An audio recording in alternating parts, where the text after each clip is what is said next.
Okay, so I'm going to begin by asking a question, and that is, what leads us to act in a caring manner? And I started posing different questions, and one of them is to ask, do we act as an act of love? Is it an act of tenderness that we offer towards our beloved? Is it perhaps an act of compassion towards the least of our brethren?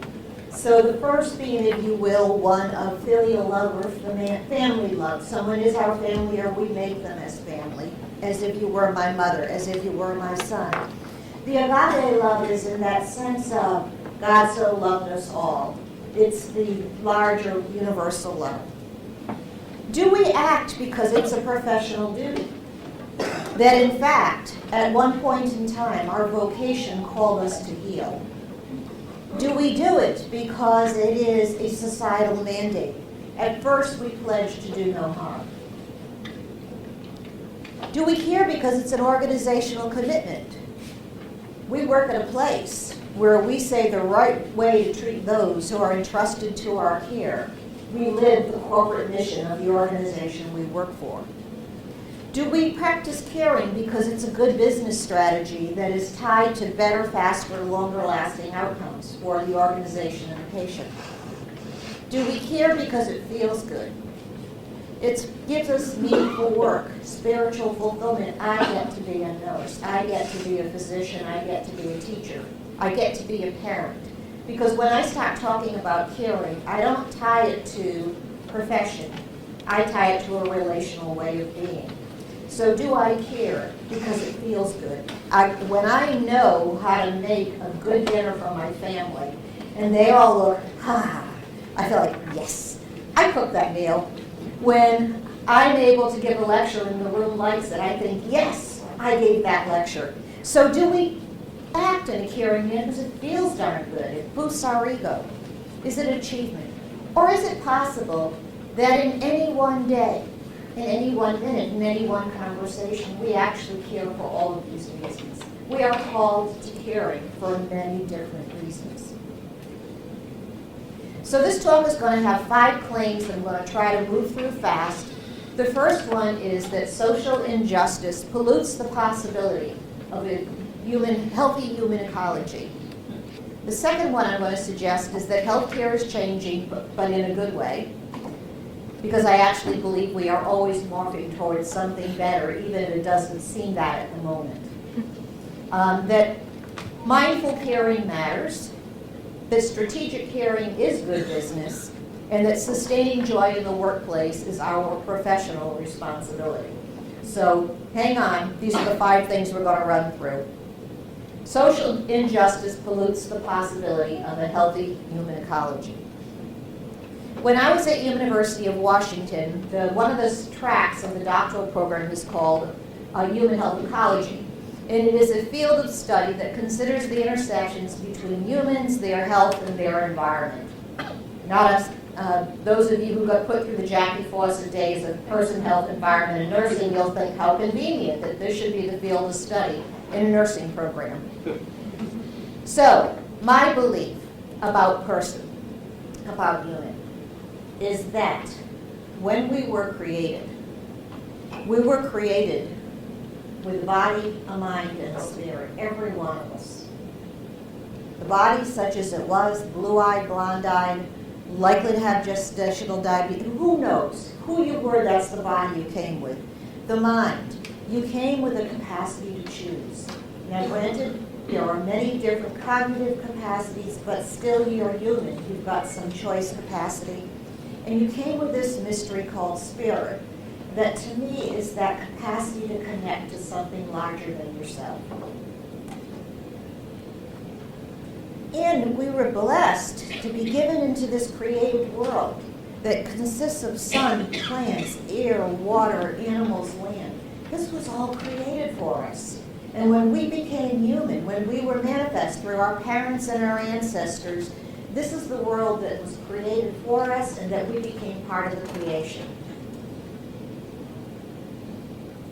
And if our world is good, if our manufactured world, if what we did with all that was given to us we created a space where people had equal access to education, religion, and healthcare. That which we manufacture, those institutions that we create, we manufacture. If that, along with all that was created and given to us, if the manufactured and created world are in harmony, we live in a healthy human ecology.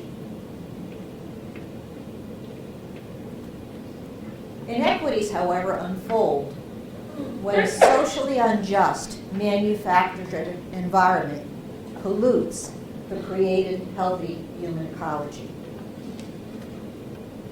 So here's the healthy human ecology. The manufactured environment in this circumstance is just as we would wish. But in fact, let's talk about the world we live in. With global warming and racism and homophobia and media messages and pollution and waste and prejudice and poverty and sexism and war and greed. This is the world that we have also manufactured.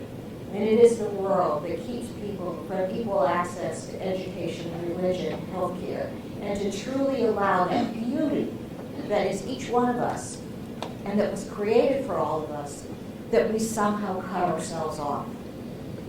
And I'd say to you that these are all the artifact of a socially unjust world that we have both manufactured and continues to manufacture itself. So when I went back and I asked the question about what does it mean to be human, and this is exactly the point I told you about a second ago. In other words, a slide that's out of order. So we each inherited the world that was created for us as well as the environment which we as humans have manufactured. Claim number 2, healthcare is changing, and I believe in a good way. Florence Nightingale, who joins us today, you know, she was a well-educated nurse with strong convictions, political connections, and an unwavering commitment to keeping her patients safe. She was a leader. She said, I attribute my success to this. I never gave or took an excuse. She was a lady who could make data work for her. It's what was the realm of the coin of the realm. She used data to speak to those for whom data is what matters. She also was stubborn. If you remember in the Crimea, if they weren't willing to do it her way, she chose not to be a part of it any longer and walked away until she was asked to come back. She said, it may seem a strange principle to enunciate as the first requirement in a hospital is that it should do the sick no harm. About improving lives, that was her comment about reshaping healthcare, which we are still working on today. About improving lives, and what nursing has to do is to put the patient in the best condition for nature to act upon them. So she actually gave us a model for transforming healthcare in her day. It's that you play the political system as you must, you give the data that you need to, you lead when it calls for a leader, you get real clear on what you're trying to do, and in the end, you know your goal is to be humble in front of the healing power that we all came with. So to this day, I ask ourselves, when we are preparing the healthcare workforce for what is to come next, to what extent are we working to create the conditions where all can live meaningfully, safely birth and raise their young and die with dignity? Are we creating a healthcare workforce that can lead us through that? Do we create a workforce that enables people to live healthier, prevent decline, and manage chronic conditions? Are we preparing a workforce ready to collaborate, to get past any ego boundaries that may have carried our professions in different directions? Are we preparing a workforce that gets money is not an instant tap that runs and runs and runs? We must contain costs, and yet we also have to understand how to make our money work for us. Are we preparing a workforce that's fully accountable and ready to own their expertise? You know, when I heard Janet speak before about the challenge you had, and I remember that academic challenge about what are you doing here? I thought, wow, talk about a moment in life when you were asked to own your expertise and just know that you knew what you knew. And I have come to realize that when you're ready to push and lead and bring a group to where you know they need to go, there may come a moment where the group gets scared out of their mind and pulls back. And your power to come through that and go to the next place. So owning our expertise. A group that's willing to take a look at the data and to think about what are we learning from our practice that we're failing to be taught by. So instead of evidence-based practice, to what extent are we preparing a workforce that's willing to look at the evidence they're seeing in their own practice? Why are we doing it this way? We keep doing it, but nothing works. Well, what is it that does and doesn't work? Are we preparing a workforce that's ready to measure their impact on population health and care systems change? If we know that what we're doing is failing to work any longer, if we can lift up above our anecdote of one and look larger, and at the same time about our looking larger and being able to reflect on our own practice, to dance between reflective practice, if you will, and larger data that's coming at us. Are we preparing a workforce that's ready to embrace change and seek innovations in care? Because when I claim to you that healthcare is going where it needs to, we're getting it. It's falling apart. The way we've been doing it isn't working anymore. When you have these high leading, well-respected healthcare journals now beginning to question, well, maybe there's more of that placebo. Okay, their language is clumsy, but their questions are great. To act for social justice, to what extent do we prepare a workforce that's ready to act, to rage against social injustice?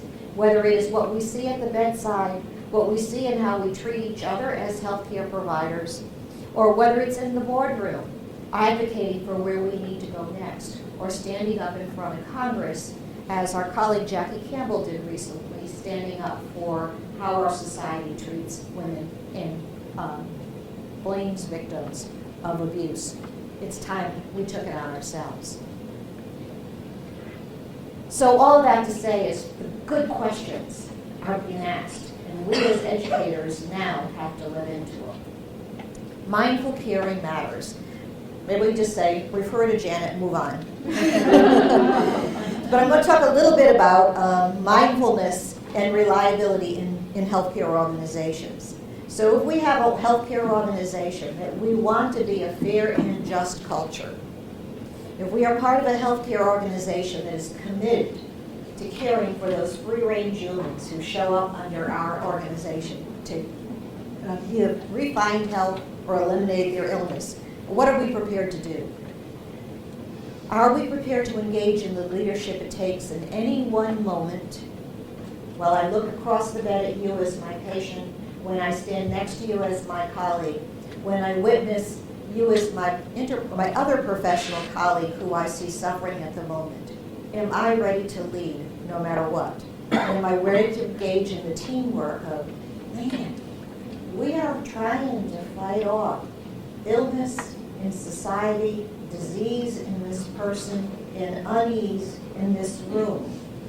If that doesn't take a team of forgiveness and willing to show up with each of your own expertise, but to leave your ego at the door, do we prepare people to enter with that much humility and that much personal strength into healthcare?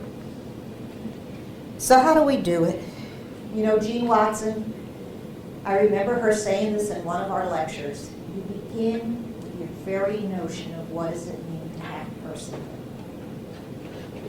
And if you are willing to accord every individual you meet with the status of having personhood, you can't then help but reach into your own capacity for caring. So if I look and I see you as another human being, just as flawed and just as capable and just trying to make it at this moment as I am, and if we can reach each other with that amount of humility, and at the same time, I can reach you with, you bring a certain expertise that you've been brought into my space at this moment because I need your expertise. If we can come together and share our power and our humility, and to recognize that there was a reason we were brought together at this moment in time. So my work on caring, as briefly, quickly, I define caring as a nurturing way of relating to a valued other, toward whom one feels a personal sense of commitment and responsibility. And to go back to the first slide, is that sense of commitment an act of love, a societal pledge that I took to do no harm? You can pull any of those apart. Is that sense of commitment because you're my son, or I look at you as if you could be my son? And that sense of responsibility. I'm licensed to be a registered nurse. I am mother to this child. Or the other way to do it is, I said I do when we agreed to marry, that I would love, honor, and cherish you, and from this day forward. Any one of those roles came with a sense of commitment and responsibility. So I say caring is a way you choose to be in a relationship, be it professional, be it personal. It's a choice. And when it is done right, the recipient of my caring should have a sense of feeling whole and healed and loved in my presence. And when I take the time to understand, really try to understand what you're going through, you as the recipient should have a very simple outcome. You should feel understood. When I take the time to be emotionally present to whatever emotions you come to me with, anger because of this damn diagnosis, I never asked him to be this sick. Or gleeful, look what I created, this baby. Or frustrated, or hurting, or in pain, or all those emotions that come with our being human and having our personhood and being in this situation that I happen to come to you in today. And if I can be emotionally present to you, the outcome should be fairly simple. You should feel like you matter, that what you're going through is valuable, and that I'm placing value on what you're going through, and I'm a little bit safer in front of you because now you have tried to understand me and you're valuing what I'm going through. And then if I reach into my trick of expertise, I am a registered nurse. I know what to do here, and that feels real good.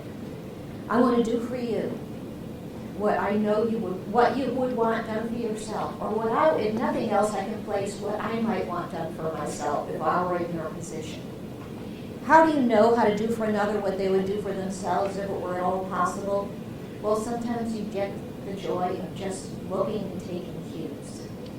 You watch. Do they lean into you? Do they grimace?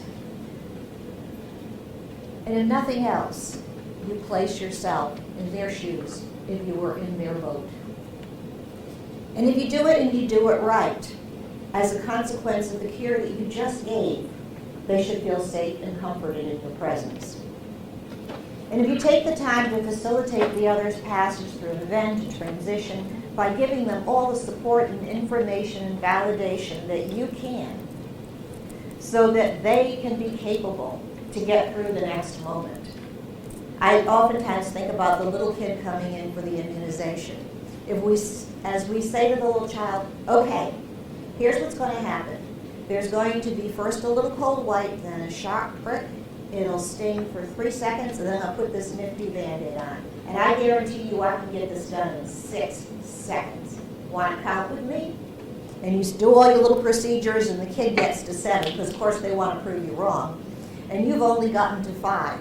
But you've totally given the child back the control of testing you and whether or not you're good at doing it. So that is to me an ultimate act of enabling. You've given them enough information, you've given them enough distraction, enough challenge, and you put them in charge and you do the procedure that has to be done. That is doing some of our finest work. And the best nursing work, when it is done well, looks so incredibly simple. Maintaining belief. This is sustained faith in the others and their capacity to come through an event, a transition, and find a future with meaning.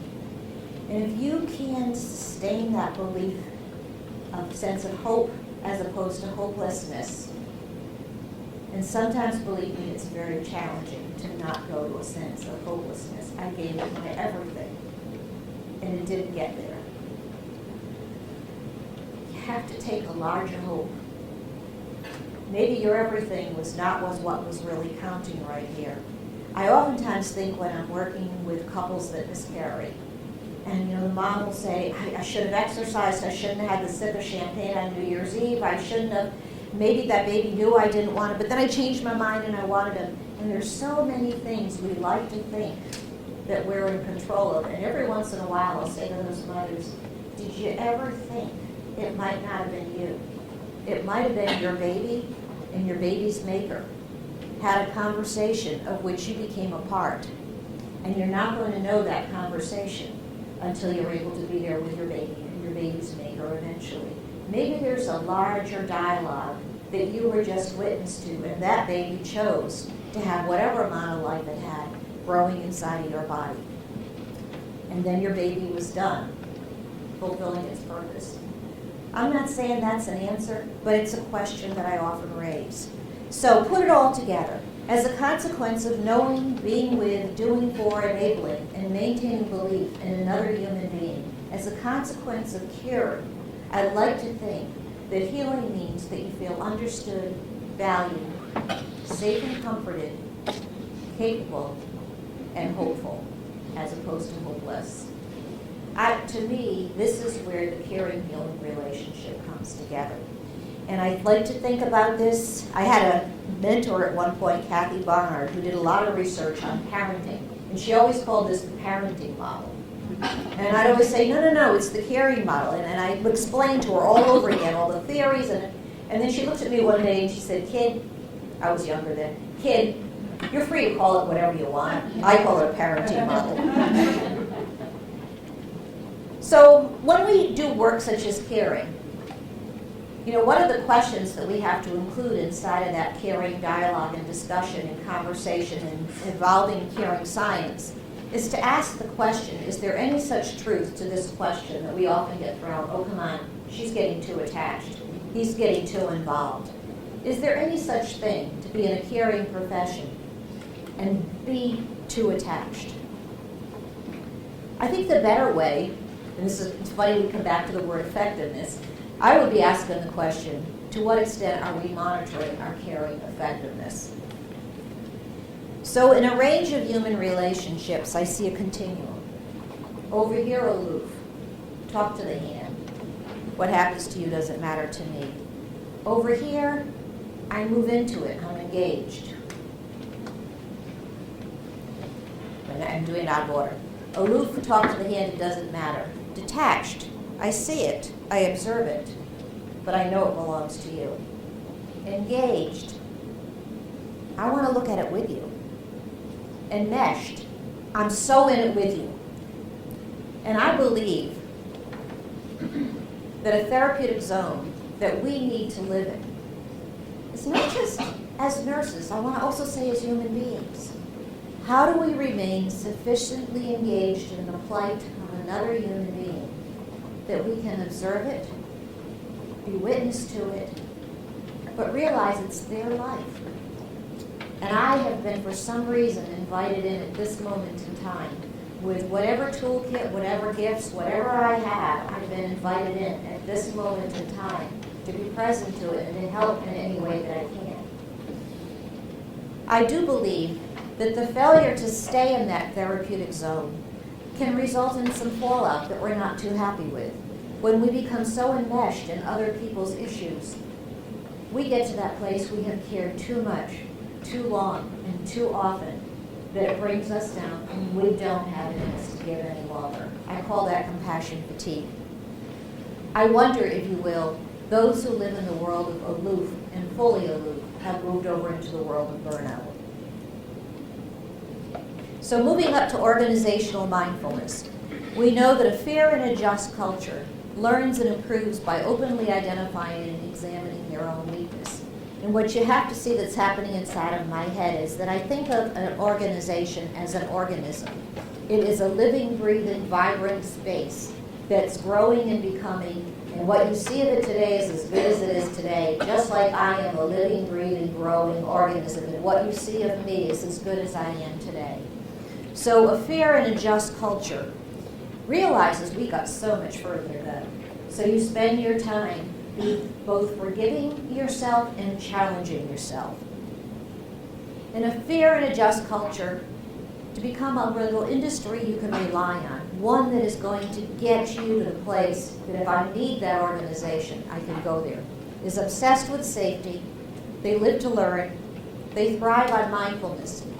What is there to reflect on what we've just done and did today? Anchored in accountability and runs on respect. I see I have 0 time, so I'm going to quickly. This organizational mindfulness considers the possibility of failure even in success, defers to expertise regardless of rank or status, adapts when the unexpected occurs, concentrates on the task while seeing the big picture, alters and flattens hierarchy as it best fits the situation. Now, what I'm going to do here is to run to the place that I would really rather finish on. I want to say to you, see this whole pile of slides right here? This is from a paper written by Mary Tange. She's a nurse executive at UNC Hospital, and she has demonstrated how to take the caring theory into strategies that impact organizational outcomes. And if you want to say, can caring be strategic, she's got a beautiful paper on that. Where I want to end is on the 5th plane, and that is that sustaining joy in the workplace is our professional responsibility. Meg Wheatley. The essential truth I'm discovering right now is that when we are together, more becomes possible. When we are together, joy is available. In the midst of a world that's gone insane, that will continue to surprise us with new outrages, in the midst of the future, the gift is each other. I'm going to quickly go through Haldor Stoder's 5 modes of being in relationship. She talks at the bottom of something called biocytic, where we can be together and destroy each other's lives, acid edge, in our words, up to each other, alienate and diminish each other. And in that model, I am the perpetrator, and you are my target. Biostatic. This is the place where we come together, where we're blind to each other's plight, and basically your needs are kind of a nuisance to me. I have a lot to get done here. I'm entitled to get it done. And you are nothing more than an irritant to getting in my way of what needs to be done next. Biopassive. So we both live here together. We're detached, we're passive, we're disengaged, we're all getting our work done. And who I am and who you are is an irrelevant question. Bioactive. We've come together for a purpose, where our concern and our compassion and our competence coexist. This patient's wellness requires that patient to participate, their family to be there, me to show up with all of my best nursing, you to show up with all of your best medicine, the housekeeper to create the space that's the most beautiful. You get my point. We all, each one of us, are collaborators to get to the best care we can for this patient at this moment in time. And the last way she says we can come together is this life-giving mode, where I see you as my teacher, my leader. I can be better for having shared this moment with you. We bring about betterness. We can free each other up, where we can both learn and heal together, where I come to see you as my inspiration.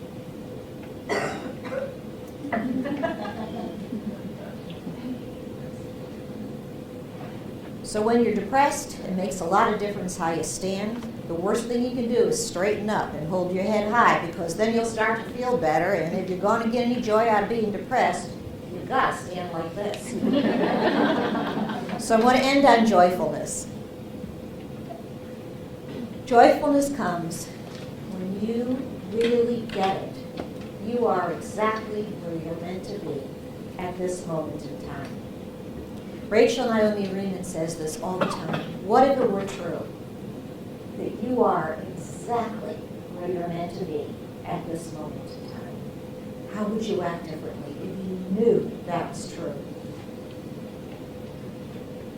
Joy comes when we can affirm life through giving, through creation, and through connection. When we can be intimately connected to each other, to the purpose that we've been called to do together, and this place that we're lucky enough to get to do it. You know, this place, as ugly or as beautiful as it might be, you leave from where you land, and you do it with the people who have been given to you. Joy comes when you really realize how awesome it is to be the person you are. Isn't this amazing? If nothing else, isn't this amazing that God thinks I have the strength in me to handle this? But isn't it amazing that this gets to be my life? Isn't it amazing that you can live with 3 gifts, faith, hope, and love? And the Bible tells us, and the greatest of this is love.